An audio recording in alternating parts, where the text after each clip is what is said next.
What's going on, Cowboys Nation? Welcome back. StarChasers are back. Yes, we back, y'all. What's going on? Welcome back to another episode of StarChasers.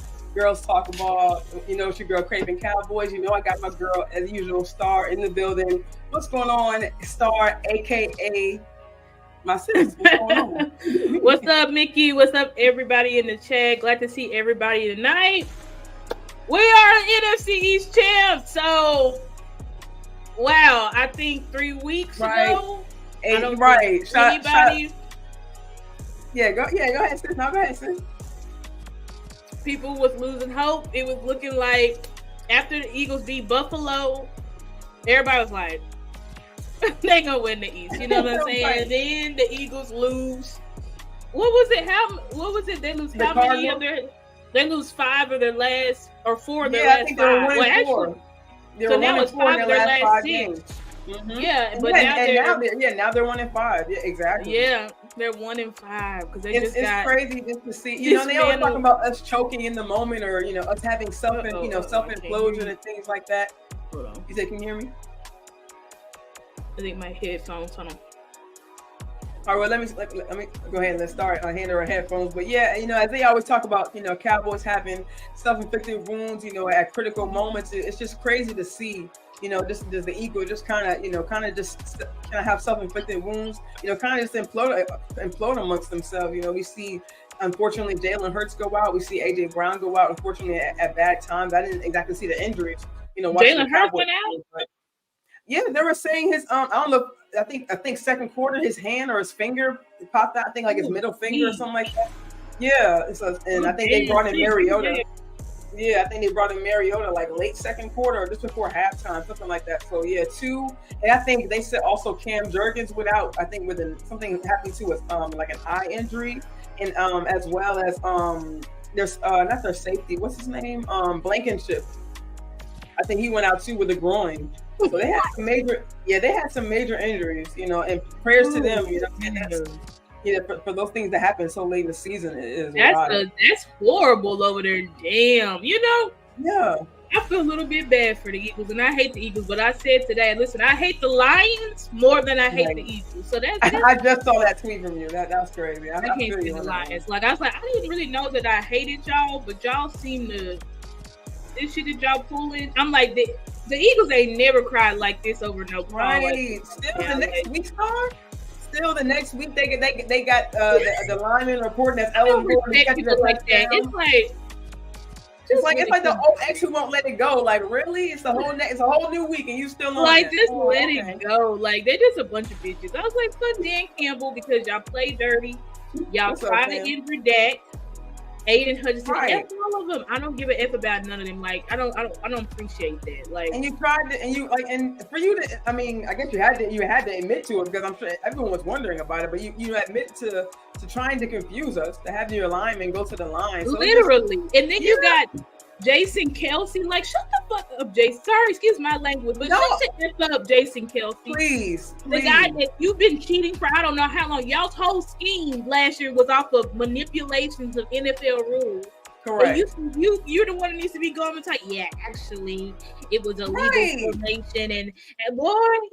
And my thing is like, why? If all situations that y'all even need to speak up on it, then you just take a whooping to the Cardinals. Y'all need to be getting. Y'all need to worry. You need to worry about what y'all need doing over there instead of worry about what's going on with us. Exactly. You know how many controversial calls Philly has gotten. Right. Y'all played the Dolphins, and the Dolphins. Y'all have gotten. Mm-hmm. Like, just stop it. Like, of all people be speaking up and saying, of course they're right. Like, and then like I saw you tweet out earlier about today about Dan Campbell having his players still in there, and even after, unfortunately, after the Porter injury. And that was so sad to see. They don't have nothing. I'm like, they don't got nothing to play for. People like, they can play for the second seed. There's no difference between the second and the third seed. Literally, you're still hosting a home game. So what are you? You're still hosting a home game. You'll host another home game if you win and the second seed loses. Right. Like, it wasn't to have your players out there and just to piggyback off of that. Not saying I was feeling the same kind of contempt, but I was getting mad at McCarthy further down the stretch in our game. Like, okay, this fourth quarter. I think he was trying to let Dak. I know it's early fourth quarter, but I was getting mad. Like that was to me, that was unnecessary. Like I know we were trying to get a drive off, but I don't know what game that was in. We did the same thing, but for us to not get off the field that late in the game, like I need that drive to be like this. I don't need to be taking your time. I need you guys off the field, like period. You was mad. So I think they was trying to help Dak pad his stats a little bit and tie his. Because if he had one more touchdown, he would have tied his franchise high of 37 touchdowns. So I think they were just trying to let him pad his stats a little bit. But when he didn't get it, Mike was like, all right, get out. Yeah. But now, I mean, let's talk about that. Our quarterback, who everybody took a shit on last year because he had 15 interceptions and was like 23-24 touchdowns, which we would have known that ratio would look way different if he actually had gotten to play the whole season. But anyway, we don't even talk about that. So anyway, goes from leading the league. And I don't mean to cut you off, but even granted this season, Dak had a very slow start because we were getting accustomed to a new offense. So that had something to kind of do with the numbers as well. Exactly. So it's like you go from leading the league in interceptions. First of all, let's just be clear here. Dak Prescott would have had over 40 touchdowns if we didn't blow out 9 teams this year. If we didn't blow out 9 teams this year, he would have had, who knows, maybe in the 50 touchdowns. But and sat out multiple fourth quarters. That's what I'm saying. Like he set out multiple fourth quarters because of all the blowouts. Like that's the only reason why Dak Prescott doesn't have 40 plus touchdowns this year, period. Right. And to go from everybody talking about you regress to all of this crazy stuff after he literally broke his hand, had to have surgery. Yep. To lead in the league in touchdowns. And I don't think, because he finished the season with 36. Let me pull up the current touchdown leaders. Let me see. Hopefully StatMuse. But you can keep talking, but hopefully StatMuse. Yeah, I mean, just to continue talking about how Dak, and he's able to connect with a lot of receivers tonight. We saw CD scoring 2 times, making the end zone. And really, I want to speak on, because really early this week, I just seen a lot of, not really attention, but a lot of speak about how Brandon Cooks really has, a very, really, if you will, a monumental really kind of role in this offense. Not only if we get CD going, it gets Cooks going, but getting Cooks going as well, it's kind of like a vice versa effect. It gets CD more opportunities because they kind of gravitate more towards Cooks. We even saw Cooks, I think, if my eye serves correct, we saw him kind of getting double teamed kind of a couple times in the game today. So just seeing kind of coverage kind of float back and forth between those two, and then we saw Ferguson finally eating once again. It was really amazing seeing Ferguson getting those shots on the seam, on the outside, just seeing him complete those catches and really just getting back to his yak ability and just making those big plays and just really, like I said, just really seeing our offense kind of just firing an off cylinder once again. Seeing Turpin in the backfield, that's my guy right there. I love Turpin. So I think in the postseason, I'm calling it right now, in the postseason, expect to see a lot of Turpin and CD in that backfield. Right. I think I agree with you, since we've been seeing a lot in the recent weeks, CD in the backfield. CD, Mike has said that he was like, because I think in the last press conference, they're like, do you think CD's a lead wide receiver? And Mike was like, what? And he was like, yes. And he's an elite receiver, but he's also elite in the backfield. So I think we can expect to see a lot of that in the playoffs. Like, there is certain things that Mike and Schottenheimer have revealed, but they'll just run it, but you won't see it again. Exactly. I think I just seen a graphic today saying that CD Lamb, I think they say he leads the league in yards from the slot. I think 600 yards. He probably leads the league right now in total yardage. Now, I think because him and Tyreek were like neck and neck. Now, granted, Tyreek's probably going to hold it, but CD will be second. But yeah, it looks like Dak he sold it up. He sold up. He's gonna really be the QB leader because what's the numbers looking like? Dak has 36. Love already played 32. Purdy didn't play this week. He's done 31. Goff played 30. Mayfield already played 28. Next is Tua Tagovailoa, but Tua only has 28. Tua gonna throw 8, 9 touchdowns today? No. They playing the Broncos tonight? I don't know about that. No, they're playing you, so you're not getting it. Mahomes already played, finishing with 27. Allen last to play. He's got 27. You're not about to throw 9 touchdowns tonight. Dak Prescott will be the NFL touchdown passing leader. Correct. And I don't know if you said, I don't mean to cut you off, but I don't know if you said, but did you say Lamar Jackson on the list? What was his numbers for touchdowns? I wouldn't tell you funny, but I don't know if you said his name. No, I did not say Lamar Jackson. You know how many passing touchdowns Lamar Jackson has? 24. 24. Ooh, that's the season 24. 24. That would be how much less than that?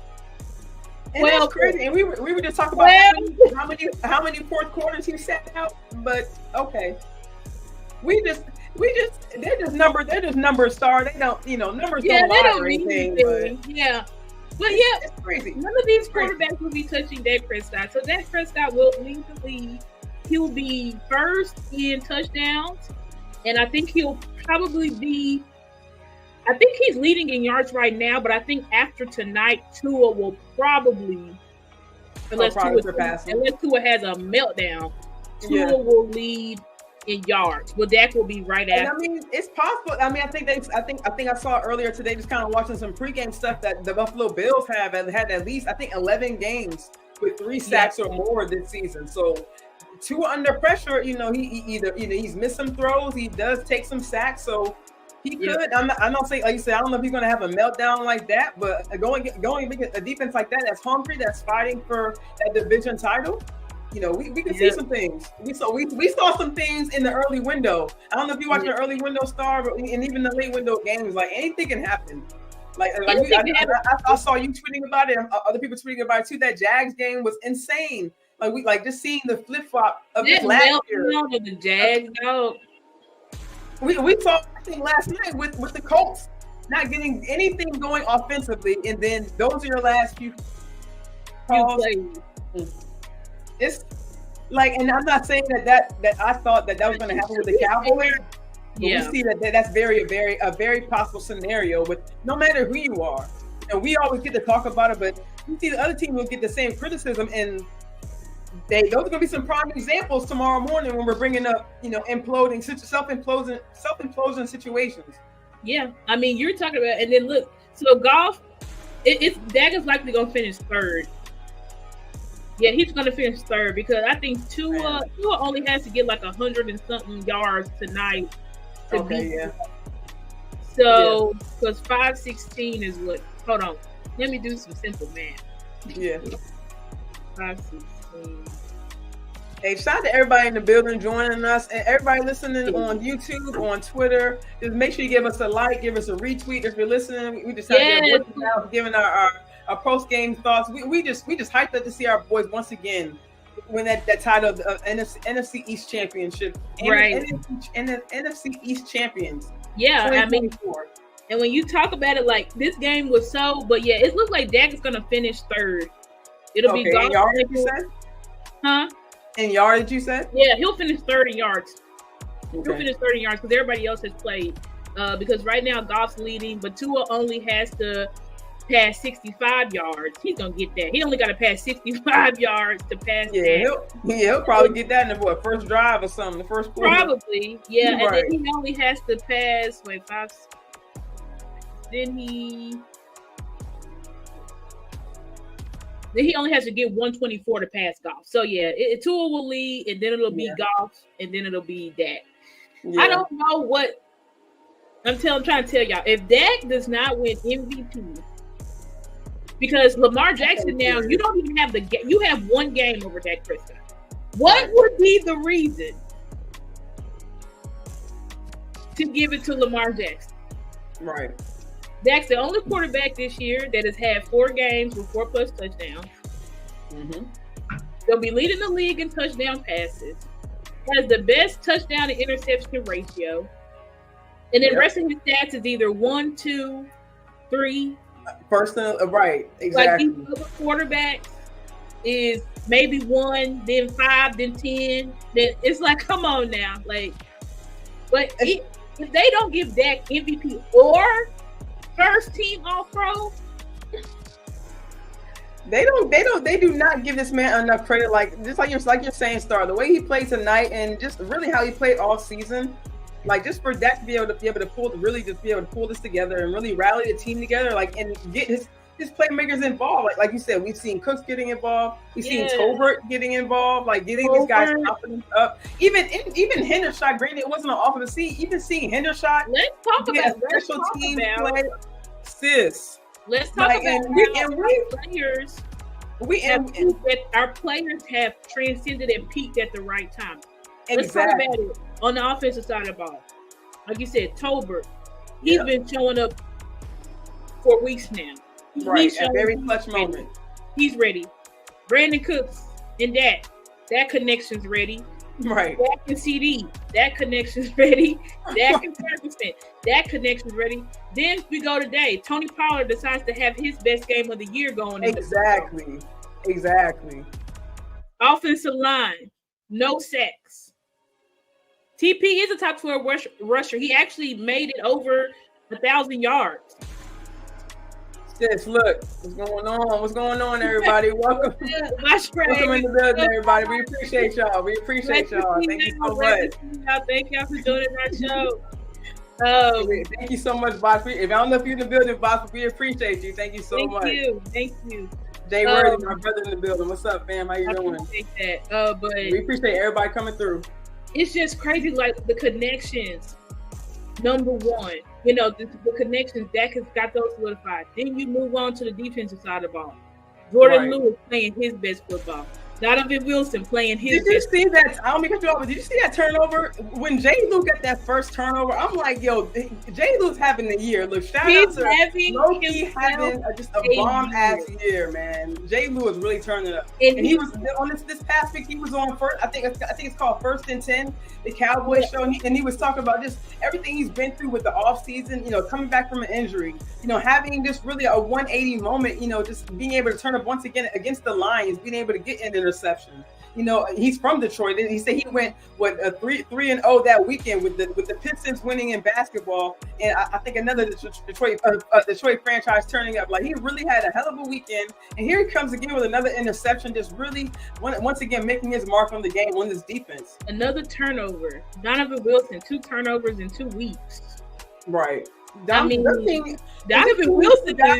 Seeing they went through a lot in camp. We seen them both went through camp injuries and really just missing a lot, being able to really be able to connect with those guys on defense.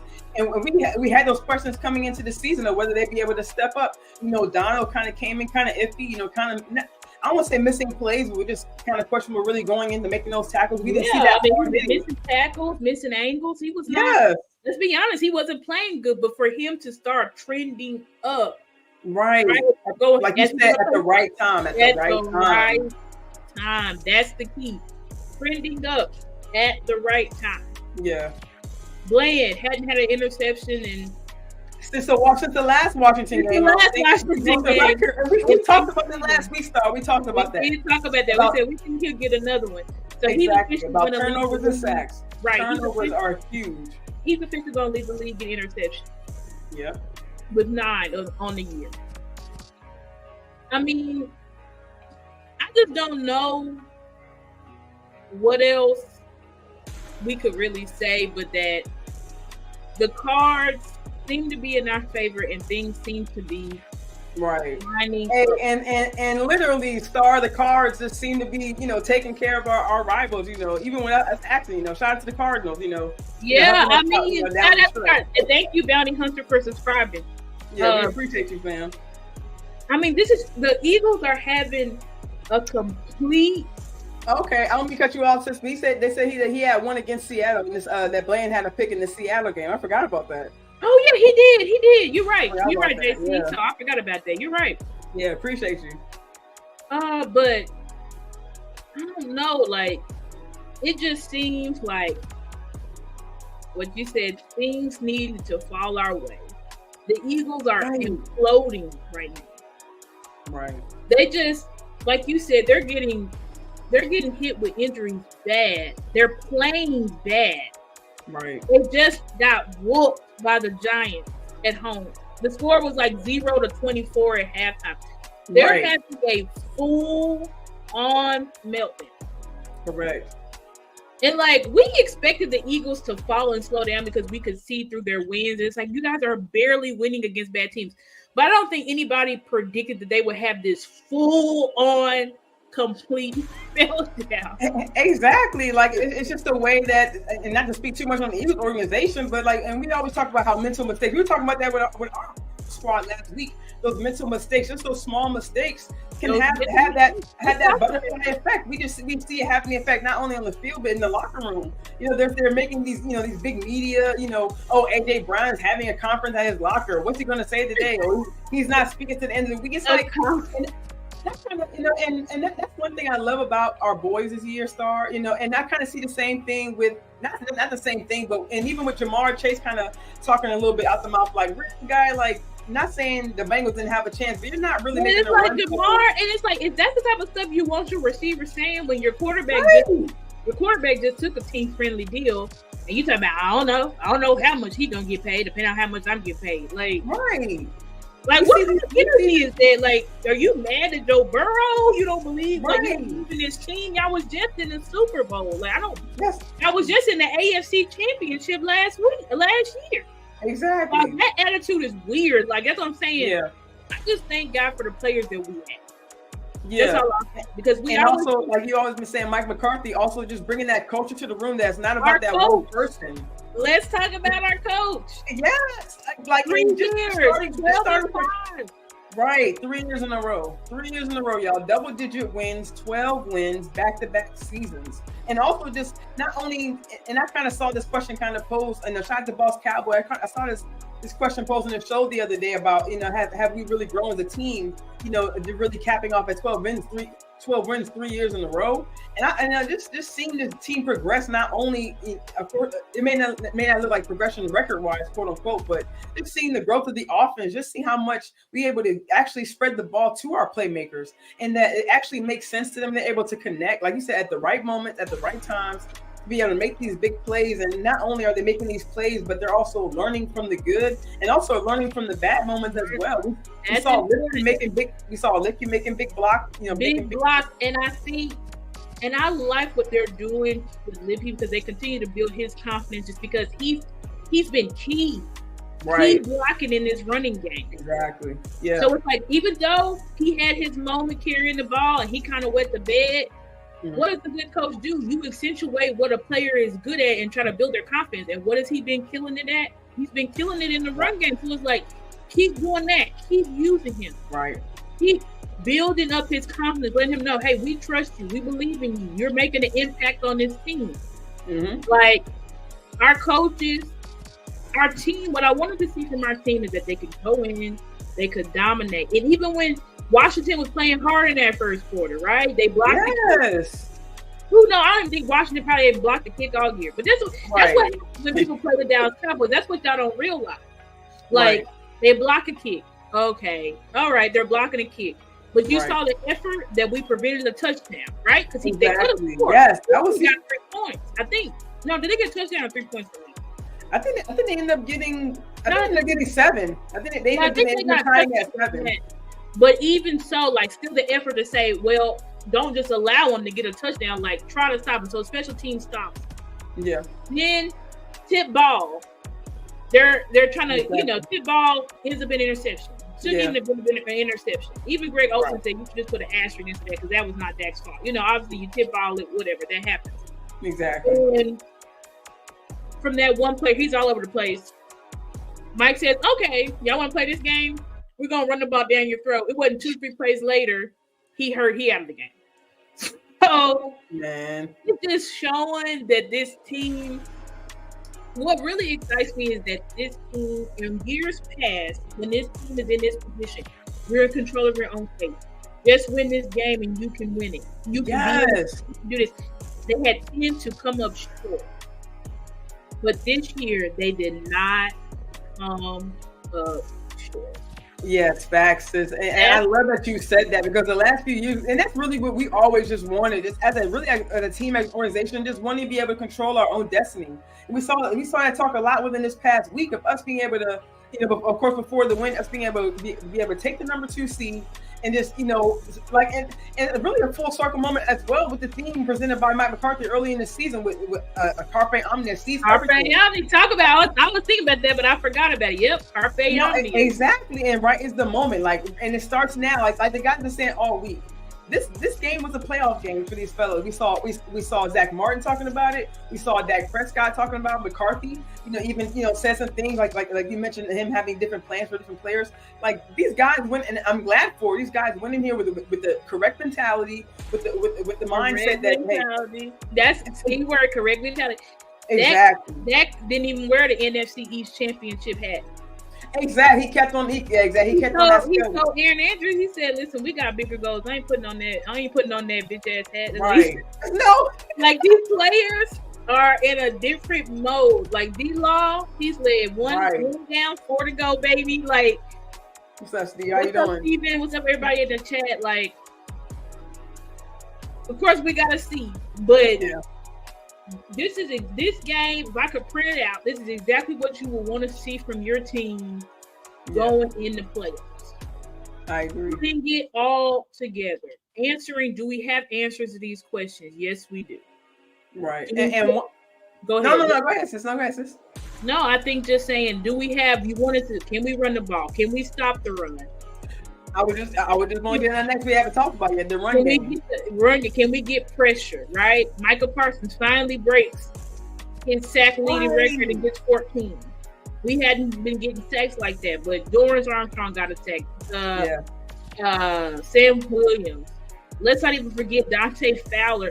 I mean, he showed up last week with a sack. Travis Fowler. Fowler's off. He's flying off the chain. Yeah, I love that he's getting. I'm glad he's getting reps earlier in the game. I just love that. It just seems to take a bit. Has been doing that, Mickey, for the past few weeks. People haven't been paying attention. But Fowler and Sam Williams have been playing. People haven't been paying attention though. I've been paying attention. I'm like, right. Even last week, I'm like, first couple plays, I'm like, wait a minute, Fowler before the second quarter. I'm a little confused right now, but him having just putting the pressure on the quarterback, and this week coming up with a sack in a big time moment, like that's what we always wanted. Like we're not saying take away. And it's always like a domino effect, like not in the bad way, but of course we're saying putting Micah at outside linebacker or even off ball linebacker to kind of bring the other guys so they can get touches on end. Sam Williams, Dante Fowler, as we see. So now we talked about that star. We talked about that about Fowler and Sam Williams getting more snaps and having more an effect on the game. And look what we've seen the past couple of weeks. And we saw last week Sam Williams with a tackle for loss. So snaps been going up. Snaps are going up. I'm trying to pull up the snap count. But also talk about Damone Clark. Pretty much just had his game of the year. Early on the game, Damone Clark had his game of the year today.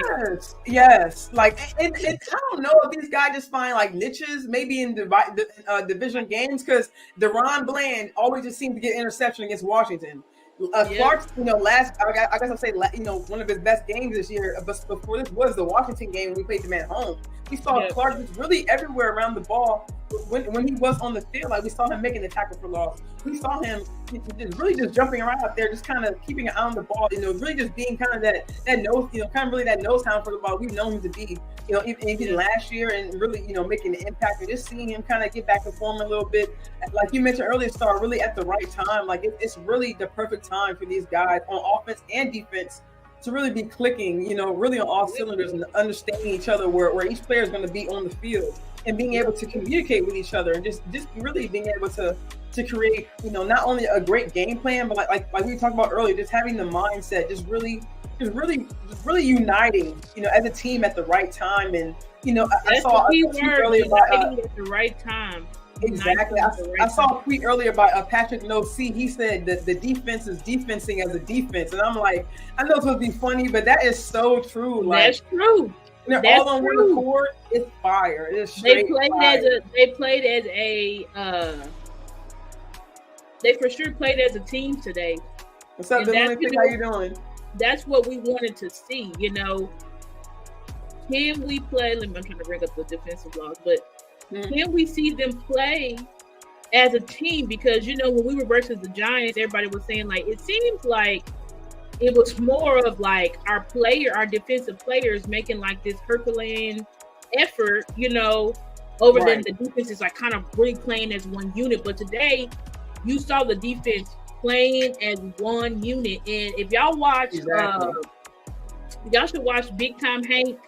Thank you, sir. 707. Y'all should watch Big Time Hank show on YouTube. He's had D-Law on there. He's had I think he just had Jordan Lewis on this past week. I saw, and they were talking about how, the losses and stuff like that really helped them as a defensive unit come together. Right. Mm-hmm. Because it was like, we knew that like we gotta play for one another, we gotta play as a team, because in the losses, that's what was happening. You know what I'm saying? So that's also huge for you. You see a cohesive unit. You see the guys playing as one. Right. And then in the running game on offense. Let's talk about TP right quick. What was the actual? Doing his thing right quick. Pull up. Can you pull up with the? What am I talking about? Pull up. I got the box score up right quick. Yeah. What was TP's? Let me see. Actual stats. Actually, let me share the screen right quick. Yeah, like the way TP was running today, and we talked about before on previous shows, Star, about how, a TP even mentioning in one of his interviews about how he was, not having trouble, but that Washington is always kind of like an ice bath game where that front D line is tough. And granted, they did trade away their ends, but they do still have those two huge guys in the middle. And just seeing TP, and even that we were running him up the gut, and that he was getting success. That was something just different that we were seeing from TP. Talk about it a little bit. This is why I bring this up. Yeah, I think you really saw. First of all, Tony has been. There's been games. The Buffalo game was one where you really saw him running hard. I think there's been a few games where you saw him really running hard. He was doing well over there at that specific game span. Shout out to Patrick Nosey Walker, where he talked about it. And it's basically like since the Carolina game, I want to say, because he ran well versus Carolina, versus Philly, versus the Giants. And then he was running well versus the Bills, but we stopped using him. Then he ran decently versus. He didn't have the best game versus the Dolphins, right? He was off, and then he was off versus the Lions. So for TP to come into this game, it is a huge confidence booster. But I did say this, and I'm not saying that one is better than the other. I'm just saying that I put out on Twitter. I said Tony Pollard is looking like he looked in week 3 versus Arizona, and I said we also had 3 starters out then. Ready for the NFL playoffs? Dramatic entrances? Check. Team of Destiny? Check. But and I'm not saying one better than the other, but what I'm saying is that TJ Bass and Brock Hoffman, those guys are major skills. Yeah. Our offensive line depth. I'm at the point I'm completely comfortable. Right. I'm comfortable as can be. For real though. Like the way the O-line was stepping up today, and not only in the running game but the pass game, like the pockets that Dak had able to get those plays off. The pockets, holes. They were clearing. We were running at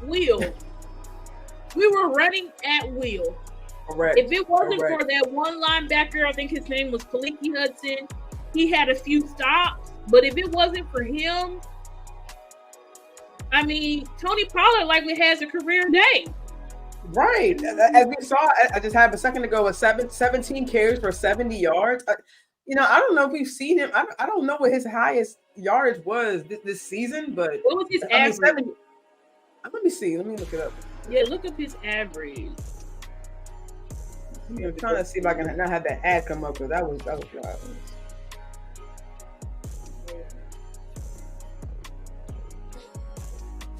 And even and not to change from Tony Pollard, but even seeing them, we had the ad from them. Even seeing them get Rico Dowdle in the mix, just seeing him having some birth plays as well. It was good to see that it wasn't necessarily, I would say, a 1-2 punch because TP was definitely getting most of the carries, but just seeing that they was able to have an impact. You know, Tony Pollard having those big plays, and you see the average. But yeah, it looks like Fowler and Sam Williams snap counts have gone up for sure.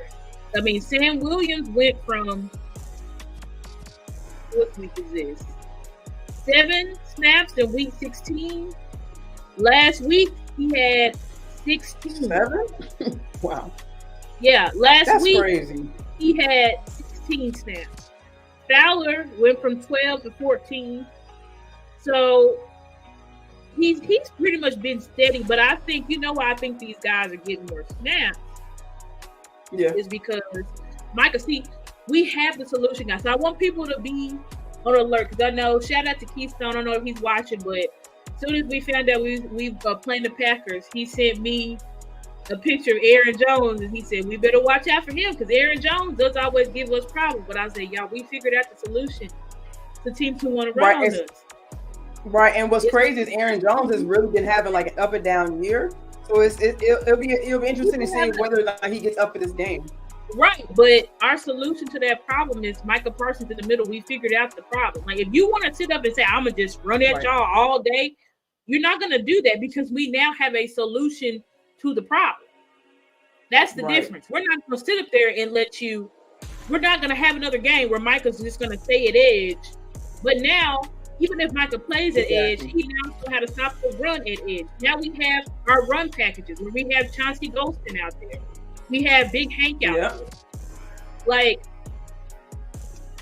and it was speaking of Big Hank, it was good to see him back out there, you know, getting some run and hopefully, you know, and it's definitely good to, you know, see these guys kind of get revved up for the playoffs because we definitely don't, you know, it was definitely, we wouldn't have wanted to see them take a game off, but of course, if it was necessary, you know, definitely take all necessary precautions. But you know, not having that number 1 seed, you know, we're going to be going straight into the wild card weekend. So be able to get these guys, you know, still kind of going. Like we mentioned earlier, we don't see them. We didn't want to see them that late in the game, but you know, like to be able to kind of get a chemistry going, like Star mentioned with the O line, no sacks, like, and really, I'm not going to say no pressure. I haven't had a chance to look at the numbers yet, but just seeing the way that Dak was able to operate because of the O line, like it's, look at those stats, 31 of 36. That is crazy. That's crazy. And just to answer the question from earlier, Tony Pollard averaged 4.1 yards. You know, his longest 12 yards. You know, as far as honestly, I like this balance 17-19. I think that's a good balance. You know, I was never asking for Rico to have the same amount of carries, but I'm like more than 2. Yeah. And I like Rico right at 50 yards too. Like I think I was listening to I think the Players Lounge or something like that. They were talking about just a combination of them, and I think one of them mentioned like Rico having maybe 20 to 30 yards. But I like Rico at 50 yards because he can have those burst yardage, and even seeing him almost have a touchdown like this, and just seeing that he can get going right there at the maybe sometimes at the goal line or even within the red zone, within the 10-yard lines. Like, I want to see a little bit more Rico. I'm not mad at it, but I still want to see a little bit more Rico. I know he's getting back to the swing of things. He is coming back from injury, so hopefully, you know, he's good to go. Hopefully, you know, he did get some run. And like I said, I'm just glad to see that the run game, you know, is definitely like you mentioned earlier with CeeDee Lamb, you know, kind of switching up a little bit. Turpin get some carries. Even, I mean, I don't know if I saw it with my eyes, but seeing Cooks, you know, obviously getting a carry for a few yards, you know, just seeing them kind of implement just a different side of offense that unfortunately we don't get to see all the time. But hopefully now, you know, hey, playoffs is here,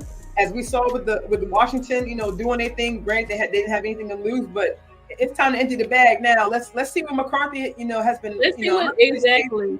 Like you said, like he's been, you know, dropping little gems here and there, and like you said, we don't really see them. But now, you know, I want you to speak on a little because, you know, as everyone knows, as everyone should know by now, you've been really, you know, on the McCarthy train, really, you know, really just leading. And I just want your thoughts on what you think, or not what you think he's going to, you know, show in the postseason, but just how excited we should be to see what McCarthy can bring, especially now that we see we're going to be facing the Packers first round. You know, we're going to be at home.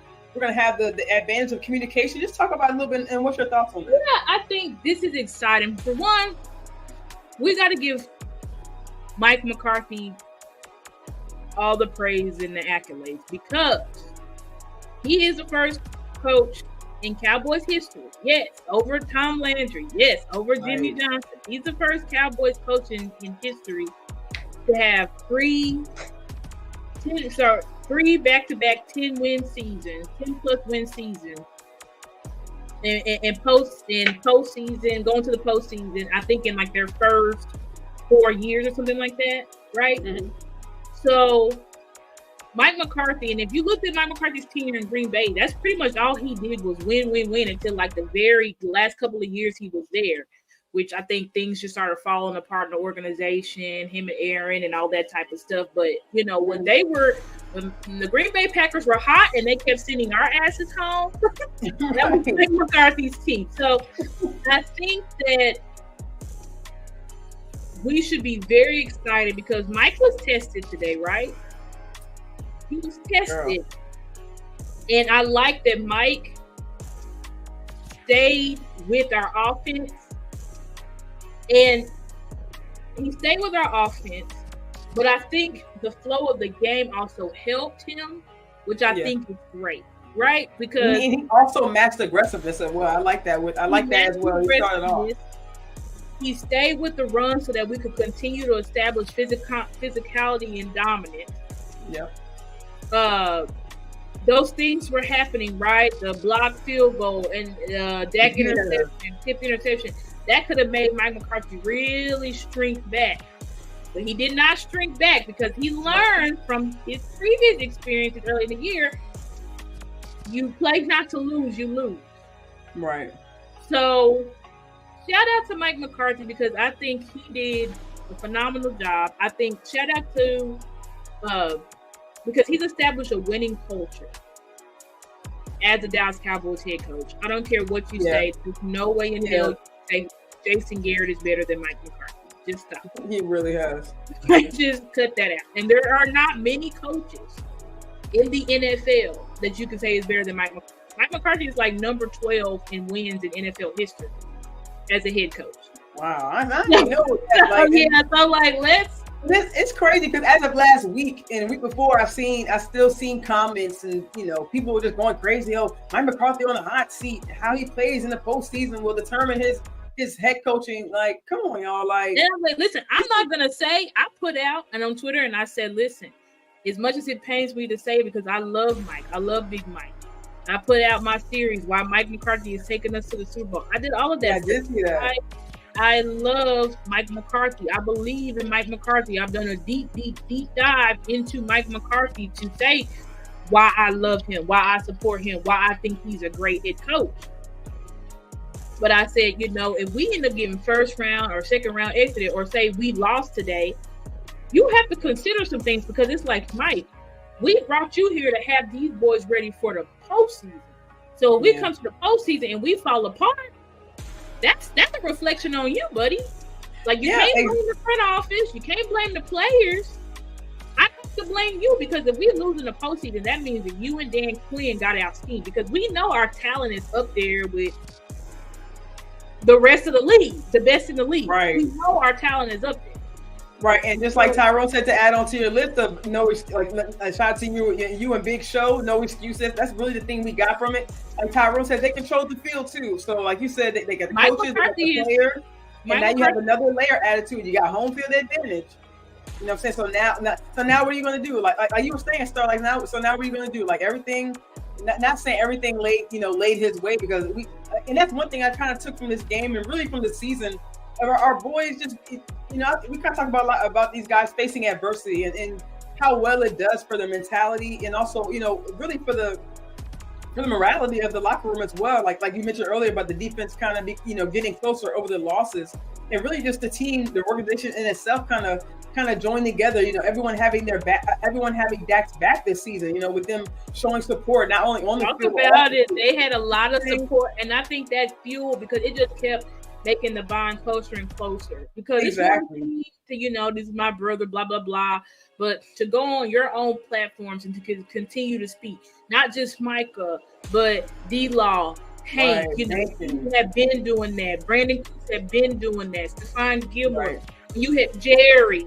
Jerry. Like, right. When you had Jerry Jones talking about something, yeah, Dak is going to be. You have Stephen Jones and Stephen Jones. Jerry Jones, Stephen Jones. When you have Dak, I think Dak could feel from everybody, from the fans, from his players, from the front office, that they really believed in. They really believe in him, and because of that, that helped Dak's play. I think, plus having Mike in his ear, plus now Dak's gonna be a dad and stuff like that. Yes. I think all of that, factored into him pretty much putting out his best season. Excuse me, I'm sorry. Him pretty much putting out the best season of his life. You know what I'm saying? And also not only helping his on-field confidence, but also, I mean, as a human, it helps him to kind of be able to breathe, be able to relax. Like, okay, hey, these dudes got my back. The owner of who I'm sure they're not buddy now, but who he's had contentious. I don't say contentious. Who tried to sabotage? You can say it. He tried to sabotage the season. He didn't the first time. He almost won the pussyfoot around the second time. Like he didn't have the full support of the organization. So now, and of course the players supported them, and now seeing them, go for Dak on Twitter, on the platforms, in the interviews. You know what I'm saying? Like, they're not hiding it anymore. This is our quarterback. We like Ferguson said, we ready to run through a wall for you. Dak. Exactly. They're like, this is our quarterback. It's just complete belief. Right. And I think that's why you just see it, because the team believes. They don't even flinch. It was when Dak threw that interception last week, the defense didn't even flinch. They wasn't like, they were just like, all right, our turn next. Because they know, they trust. You've seen that in the previous week, Star. You've seen even with the so-called, and I'm not even gonna say so-called, even with this gauntlet of schedule, because it was definitely some playoff team in this mix. But even with this schedule, like you didn't see starting with the Eagles, you didn't see them flinch. And even back when they lost Week 9 against the Eagles, you saw confidence coming out of that game. You saw confidence coming out of the game with Miami. Like, these guys have. And that's what I was talking about earlier about them going through adversity. Like, these guys have been through it. Like, whether they're fans, a lot of adversity, whether media want to admit it or not, these guys have been through it. So what you guys doing at them now, it's nothing for these guys. It's nothing now. That's the key point. What you throw at them now, and that's what you love to hear. Like, you can throw whatever you want to me now. I'm ready. And our players know we are ready. Line them up. And that's what you got to have from your team. Line them up. Line them up. We're not going to let the Mickey Mouse schemes and all this stuff beat us anymore. We know who we are. Right. We know that our talent is on par with any team in the league. We can beat any team in the league. It's all about. And they said that on the Big Time Hank show, him and Jordan Lewis, they were like, listen, we know that if we go in and play our best, if everybody's playing our best brand of football, it's going to be a blowout. We are the team. If everybody shows up today, we are going to blow you out. The game's not going to be close. That's who we are. That's who we've established ourselves through this entire season. Honestly, we established it still last season, but this season we've just established it.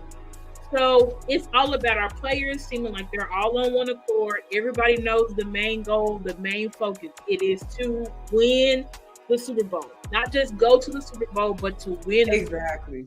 I'm just going to piggyback off you. Like you said, everyone, and really from the start of the season, from camp going in, everyone, we just saw that the relationship between these guys when they went on the trip with Dak down to Atlanta.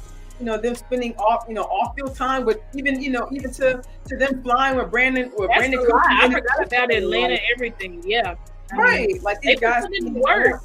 Right, exactly. And building that chemistry on the field and off the field as well. Like, these guys have personal relationship. I was listening to Zach Martin's I think his phone call the other day saying, how some guys have, I guess, quote unquote romances on the team. But he even said like the tight ends are really tight, they're really close. So of course, Ferguson and Hendershot, they have a close relationship. He mentioned the guys in the O-line room, they have some tight relationships still there. So not only are they able to build the chemistry from working together, but when you spend that, like Schottenheimer said, when you spend that much time together with these guys, you're kind of automatically building. And when you're friends with these guys, like even they mentioned in some of these radio shows this past week, yeah, and you're friends with some of these guys, but or you may just go by high and by in passing, but when you really forge that kind of friendship with these guys, you want to be there for them.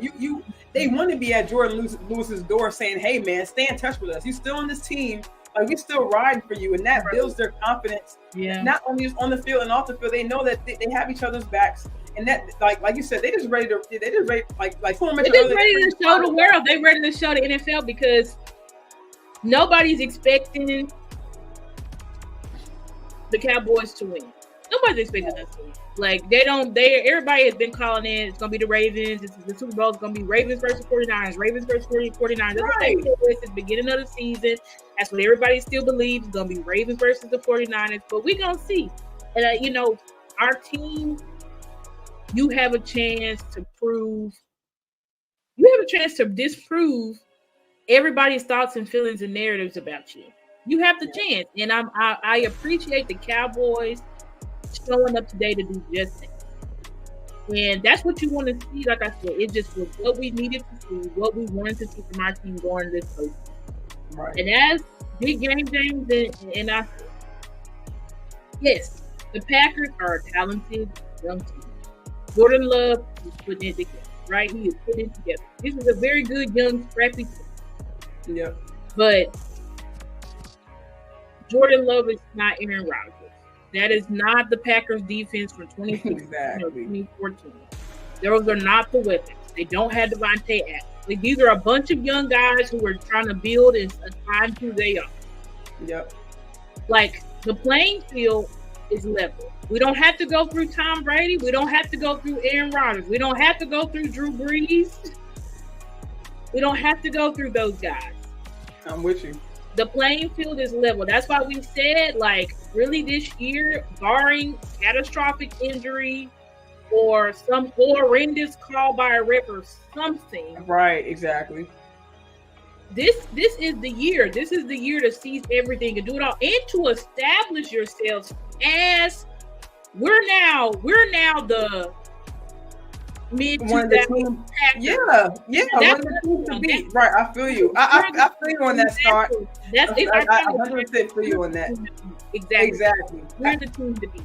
And I think I seen J Tuck tweet out earlier. I think he put a video saying like, "Hey, like let's make it hard to play at AT&T Stadium. Like let's make that place a place that players don't want to go to." Did you hear the stadium in Washington? That was a freaking home game. But I'm like, I think the fans gonna show. I didn't hear it get loud until the second quarter when I think after Washington got that turnover and they were about to score, and then all of a sudden they wanted to get loud when we had the ball. I'm like, oh, so y'all are in the building, because it seemed like it was mostly Cowboys. I hear them at all. I seen one of the beat writers report that I think it was like 80% Cowboys fans there. So they always turn out. Show up. They're gonna travel.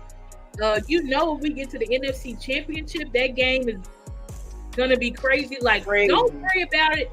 But it ain't about the fans or none of that stuff. It's about the team. And first of all, I'm glad to see that our offense look just like at home. We can hear Dak's cadence. We're doing the motion. We're doing all of that stuff. That's what we wanted to see as well. Can Dak have his control at home like he does away? And today he proved, yes, I can. Yeah. But even so, you're at home. Like, you do have something to hang your hat on. Yeah. Right? Regardless of who you played, if a team was easier or whatever, regardless of the team you played. No, I feel you, because this is an NFL team. Like everyone said, everybody got to line up every week. I mean, it's hard to win in the NFL. We saw in the early window, like if you don't come prepared, if you're mistakes. What's crazy, I'm glad you said that, Star. Mistakes can make changes in the game. As we saw with the Jags, they were making bad mistakes. They were having bad turnovers. We had an early bad turnover. We had 2 turnovers. I think 2 turnovers in the game. A block punt, essentially, which almost ran back for a score.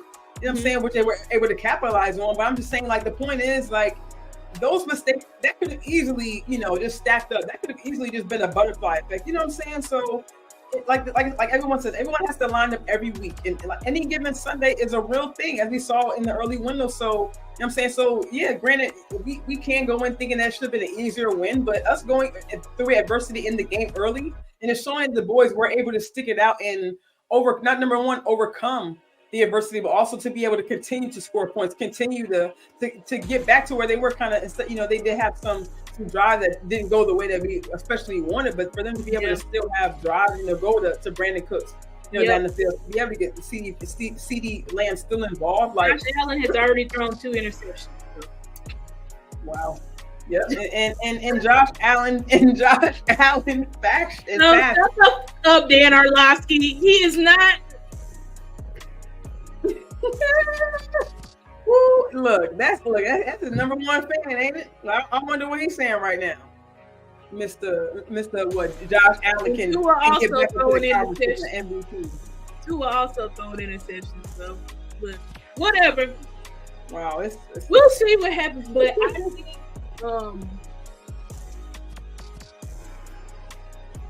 it's just we are just in a unless was there something else, because I was like we can wrap up unless there was another topic you wanted to talk about just before we wrap up. Yeah, no, I'm with you. Yeah, we can close out on just, you know, because we definitely come back later this week with our show going. Yeah, we're gonna do our show again because we're gonna have to preview the Packers. We're gonna have to figure out, we don't know when we play them. Could be Sunday night, could be Monday. Right. Last year they put us in whatever. It's gonna be prime time. We know whatever it is. So it's going to be Sunday night or Monday night. I think they do them on Saturday as well. So it could be Saturday night, Sunday night, or Monday night. So. Yeah, I guess one thing I'll you know, before we get off here, just one thing I want to say is that, you know, I definitely want the Cowboys to, you know, take into, we do have a home. I'm glad they got the home field advantage. You know, 2 possible home games. You know, I'm saying against opponents that, you know, what I'll say, one thing not saying that makes you afraid of an opponent, but these are uncommon opponents. So one thing I want these guys to go into this game with, or, you know, kind of game playing this week is how. You know, we did play them last year, but you know, Jordan Love is growing. He's having a better year this year. Like you said, he's connecting with his receivers. The defense is, you know, they do get turnovers every now and then, but like Star said, they're not, you know, a defense that's, you know, going to scare us or anything like that. But just one thing I want this team to take into account is that it's an uncommon opponent. You know, last year we kind of got you know, kind of in early games when we did play the, you know, teams like the Texans or. Like Tennessee, you know, we kind of got caught off guard, but these teams play different, you know, when they're in their own house. So that does, you know, take that for granted, you know, or take that how you will. But I just want, you know, these guys kind of go into this game, you know, making it play your game. Don't try to, just because it's an uncommon opponent, don't try to, you know, trying to gravitate, you know, to what they do. Exactly. Or you need to go in there and you need to play your game and you need to dominate, because at the end of the day, we're the better team. Right. Like, we're the better team. Now, can we get got by them? Yeah. Everybody can get got by any team. Right. But are we a better team than the Green Bay Packers? Yes. We are a better team than the Green Bay Packers. But it's all about going and showing. But anyway, I didn't mean to interrupt you, but you keep going. No, that's 100%. You know, I mean, I'm sure everyone's thinking the same. It's just like, you know, don't get got. Like, I mean, look, that's really the, you know, what you could take from this week going into this game, and even going forward, you know, going further down the line in the playoffs, because you're going to be, you know, seeing something that you have seen before, but, you know, you're going against a team that you haven't seen this year. Like you say, don't get got. Don't come in sleeping. Don't, play your game, but as well, come in prepared. You know, don't keep that same mindset. It's a playoff game. Yep. You know, come in the same way. Come in prepared. Come in humble. And come in focused. That's what today I saw discipline. We only had like 1 or 2 penalties. Yeah, it's something. Yeah, I thought of it earlier, but we definitely talk about the penalties. Like, not saying we had to talk about it, but just saying that, they definitely we played disciplined football today on the road. Most definitely. I think we just have to. You just got to go in and you got to play focused, just like they've been doing. Keep the main thing. Don't get too high. Don't get too low. And that's up to Mike McCarthy to ensure that his team is not getting too high and not getting too low. Exactly. Focus on your opponent. Focus on beating the team in front of you. Then the next week, focus on beating that team. That's what you got to do. You got, just like every year, you can't be looking all ahead and look at the opponent in front of you. Don't overlook any opponent, regardless of their record. Because all of these teams are going to play their very best as well, because this is the playoff. This is play well or go home. So as long as they keep that mindset, I think we will be where we want to be. As long as we keep that mindset, we should be where we want to be come February. That's my honest opinion. 100%. I definitely agree with you. Like you said, if they just continue to play their standard football, if they, like you said, them playing disciplined football today, them having, just real quick, because I still have it pulled up. You see just how they looked as far as penalty, just to get the number.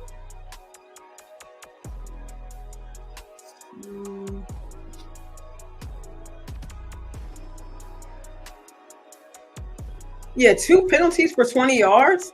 Yeah, you hit the nail right on the head, Star. Only 2 penalties the whole entire game. That's definitely an improvement. That's definitely an improvement. Yeah, it's definitely an improvement. Yeah, I mean, my final word is shout out to Boss Cowboys, final word. But my last thing I would say is that I love this team, and we got a real shot here, guys. And I think the best thing that we can do now is just spread positivity.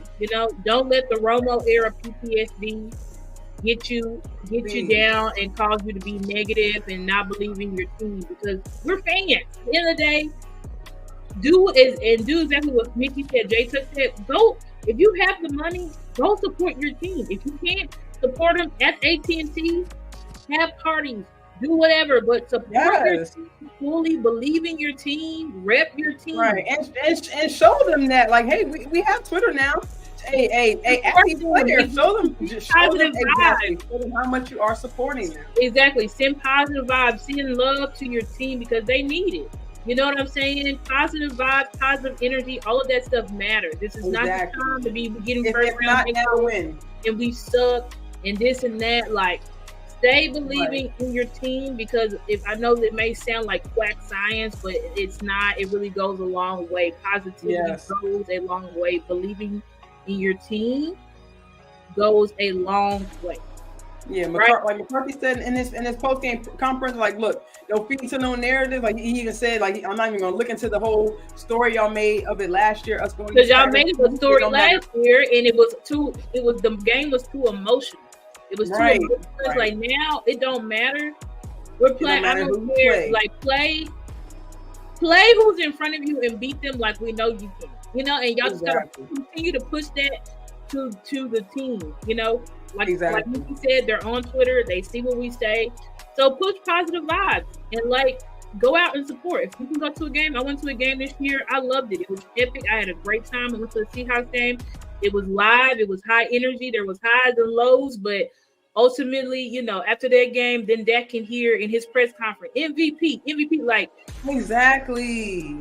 Do it. They say crowd noise is a factor. No matter how anyone puts it, crowd noise is a factor. And you mentioned earlier, Star, with today, with them being in Washington, hey, the crowd was on yelling defense when the Washington exactly in a row. Exactly. Because the crowd was a difference in their stadium, y'all.